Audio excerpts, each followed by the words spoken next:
नमस्कार. परत एकदा सर्व प्रेक्षकांचं पर्यावरण नवरात्र माहिती महोत्सवामध्ये आपलं स्वागत आहे. आज दिवस 6वा आणि रंग आहे खरडा आणि विषय आहे आजचा कचरा आणि प्लास्टिक समस्या. मित्रांनो, कचरा आहे जो आपण रोज करतो आणि तोही अगदी बेभान होऊन.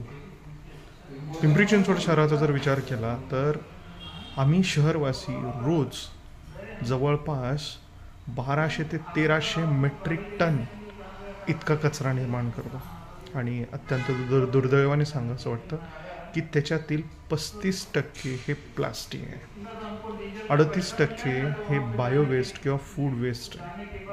म्हणजे खरी समस्या बघायला गेलं तर प्लास्टिकचा वापर कमी आणि जर आपल्याला बायोवेस्ट किंवा फूड वेस्ट जर कन्व्हर्जन आपल्याला युजफुल एनर्जीमध्ये करता आलं तर हे खरं तर वरदान ठरू शकतं.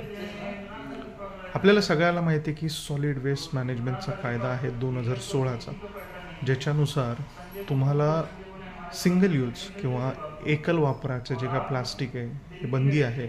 असं असताना देखील शहरांमध्ये आपण अगदी बिनधास्तपणे ह्याचं वितरण, वापर, विक्री, खरेदी सगळी सुरू असते आणि हे कुठेतरी समस्येचं कारण आहे. आज प्लास्टिक समस्या इतकी मोठी झाली आहे की माणसाच्या रक्तामध्ये, आईच्या दुधामध्ये, मेंदूमध्ये देखील प्लास्टिक हे सापडायला लागलं. एक आपण नेहमी गोष्ट आपल्या संवादामध्ये सांगत असतो की जोपर्यंत कचरा उचलणारे हात वाढवण्यापेक्षा कचरा करणारे हात जर कमी नाही झाले तर ही समस्या वाढली जाणार आहे. आणि हा कचऱ्याची विल्हेवाट कशा पद्धतीने लावली जाते हे तर चर्चा करायलाच नको. ही सगळी आयदर कचरा हा वेस्ट टू एनर्जीच्या नावाखाली जाळला जातो किंवा लँडफिल्समध्ये जातो. मित्रांनो, ही फक्त सरकारची किंवा प्रशासनाची जबाबदारी नाही तर तुमची आणि आमची देखील जबाबदारी आहे.